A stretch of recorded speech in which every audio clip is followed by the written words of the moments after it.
اس کے بعد چیک کر رہے تھے آ کر کے, تفقد مانے چیک کرنا. بولے کیا بات ہے, وہ ہدہد نظر نہیں آ رہا ہے؟ بولے بغیر بتایا گیا ہے لَوَعَذِّبَنَّهُ عَذَابًا شَدِيدًا أَوْ لَأَذْبَحَنَّهُ, یا تو اسے سخت سزا دوں گا یا پھر ذبح کر دوں گا.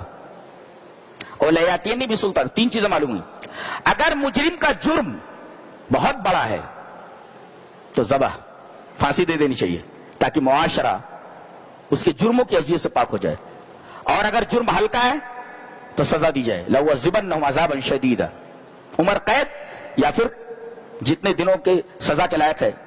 اور لَيَأْتِيَنِّي بِسُلْطَانٍ مُبِينٍ, لیکن سزا دینے سے پہلے اسے بولنے کا موقع دیا جائے, اپنے حق میں بولنے کا موقع. لَيَأْتِيَنِّي بِسُلْطَانٍ مُبِينٍ, دلیل لائے ہو, ایسے سزا نہیں دی جائے جب تک جرم ثابت نہ ہو. تو جب تک جرم ثابت نہیں ہوتا تب تک ملزم ہے, جرم ثابت ہو جائے تو مجرم ہے, تو کرمنل ہے وہ, ورنہ اس سے پہلے وہ ملزم ہے.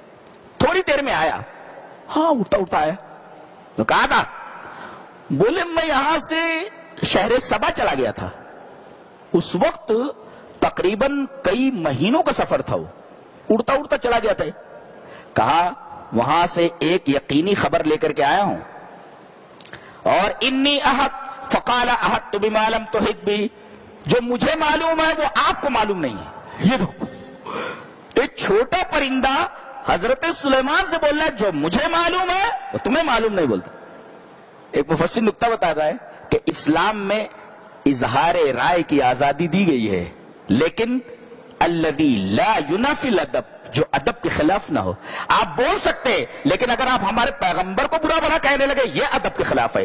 اس اظہار رائے کی آپ کو اجازت نہیں دی جا سکتی. جی, تو اظہار رائے کی آزادی ہے, مگر کون سے اظہار رائے کی آزادی؟ جو منافی ہے ادب نہ ہو, ادب کے منافی نہ ہو.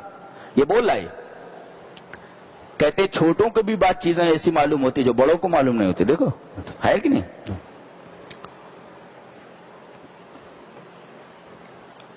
بولے کہاں گیا تھا, کیا دیکھا؟ آپ کو معلوم ہے کہ اگر 25-30 دن کا سفر کر رہا ہے, وادیاں ہیں, پہاڑ ہیں, خوبصورت مناظر ہیں, بیوٹیفل سینس ہیں, دریا ہے, ساری چیز. یہ کوئی چیز نہیں بیان کر رہا ہے. آدمی جب کہیں سفر میں جاتا ہے تو سیلفی لیتا ہے, فوٹو لیتا ہے, یہ جھرنا ہے, یہ آبشار ہے, یہ فلاں ہے, یہ فلاں ہے, یہ سین ہے, یہ سین. یہ کچھ نہیں بتا رہا ہے, کچھ نہیں بتا رہا ہے. یہ کیا بتا رہا ہے؟ میں نے دیکھا وہاں کی ایک عورت ہے جو ایک بڑے تخت پر بیٹھتی ہے اور سارے لوگ سورج کو پوج رہے ہیں.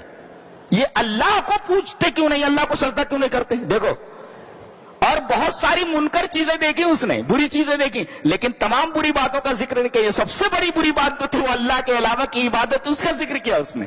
اس کا مطلب بہت سی بری چیزیں دیکھیں آپ تو ان کا تذکرہ نہ کریں.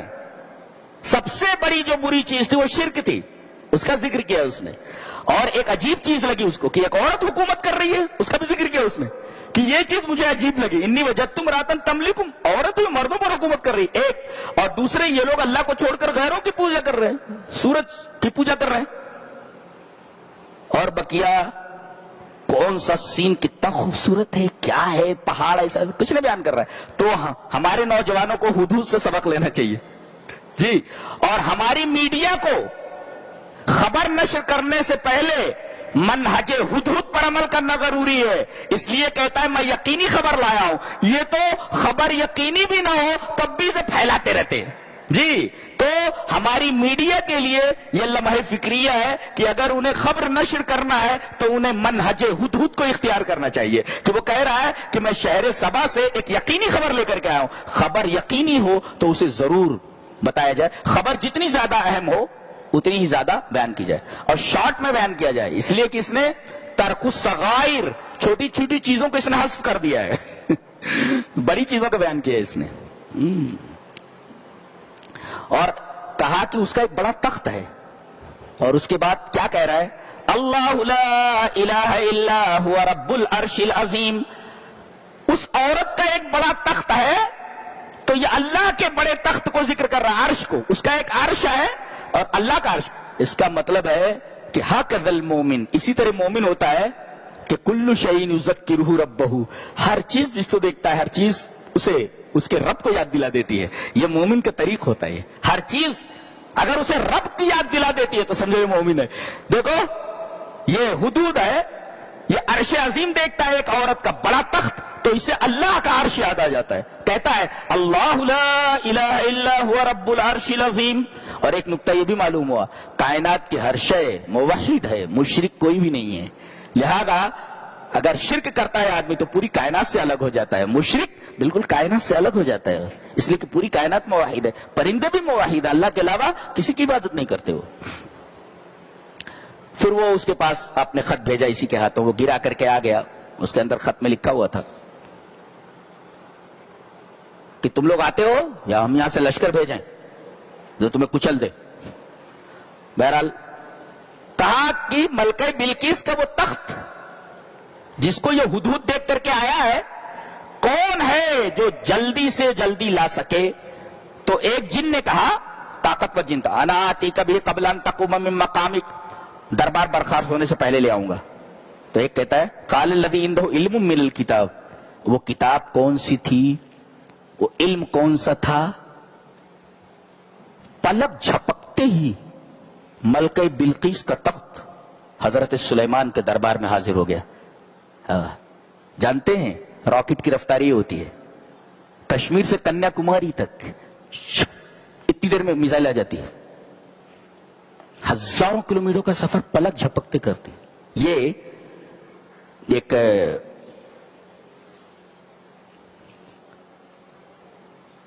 انسان کی بنائی ہوئی ایک شے کا، اس کی شے کی رفتار ہے.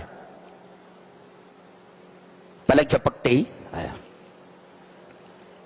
دیکھا کہ وہ تخت وہاں کھڑا ہے. جب ملکہ آئی تو آنے سے پہلے کہا اس میں تھوڑی سی ترمیم کر دو، اس کے تھوڑی سی تبدیلی کر دو. کس میں؟ اس تخت میں. قال نکروا لها، اس کے اندر تھوڑی سی ترمیم کر دو. جب وہ آئی تو حضرت سلیمان نے پوچھا اہکذا عرشک، تو جانتے کیا جواب دیا اس نے؟ کانہ ہو، ویسا ہی دکھتا ہے. یعنی ذہین کتنی ہے دیکھو. اگر وہ بولتی یہی ہے تو یقین کیسے کہ اتنی جلدی کیسے آ گیا، یقین کے ساتھ کیسے بولی تو. اور اگر بولتی کہ یہ نہیں ہے تو نہیں کی دلیل کیا ہے؟ ذہانت دیکھیے، وہ کہہ رہی ہے نہیں بھی نہیں کہا کہ یہ میرا تخت نہیں ہے، اور یہ بھی نہیں کہا کہ یہ میرا تخت ہے، بلکہ کیا بول رہی ہے؟ کانہ ہو، ویسا ہی دکھتا ہے. اس کی ذہانت کے علاوہ. پھر اس کے بعد کہا چلو محل میں. اب محل کیسا تھا؟ وہ نیچے اس طریقے سے پتھر بچھائے گئے تھے، سرخ ممرد من قواریر، کہ ایسا لگتا تھا جیسے پانی بہ رہا ہو. تو جب وہ آگے بڑھی تو اس نے اپنے کپڑوں کے پائچے پنڈلی کے اوپر اٹھا لیے، جبکہ وہ پانی نہیں تھا وہاں پہ. اب اگر وہ داخل نہ ہوتی تو بزدل تھی، اور اگر داخل ہونے کے بعد اپنے پائچے نہ اٹھاتی تو غبیہ تھی، بیوقوف تھی، اس لیے کہ بظاہر وہ پانی ہی نظر آ رہا تھا. جی تو اس کی ذہانت دیکھ کر کے اندازہ لگا لیا کہ یہ عورت اصل میں پیدائشی طور پر یہ کافر ہے، لیکن اگر اسے ہدایت کی بات بتائی جائے تو ایمان لے آئے گی. ایمان لے آئی ہو. اسلمت مع سلیمان، سلیمان کے ساتھ ایمان لے آئی ہو. یہ ہوا. اور ایک نقطہ یہ بھی ملا کہ خوش عیشی کی زندگی گزارنا اسلام میں ممنوع نہیں ہے. یہاں شیشے کے محل ہے، آپ شیشے کے محل بنا کر کے رہ سکتے ہیں آپ، لیکن آخرت کو نہ بھولیں آپ. جی جی جی جی یہ خطرناک چیز ہے. جی اچھے سے اچھا کپڑا پہن سکتے ہیں، اچھے سے مکان بنا سکتے ہیں، ممانعت نہیں ہے اس کی. حضرت سلیمان کے پاس تھا، شیشے کا محل ہے.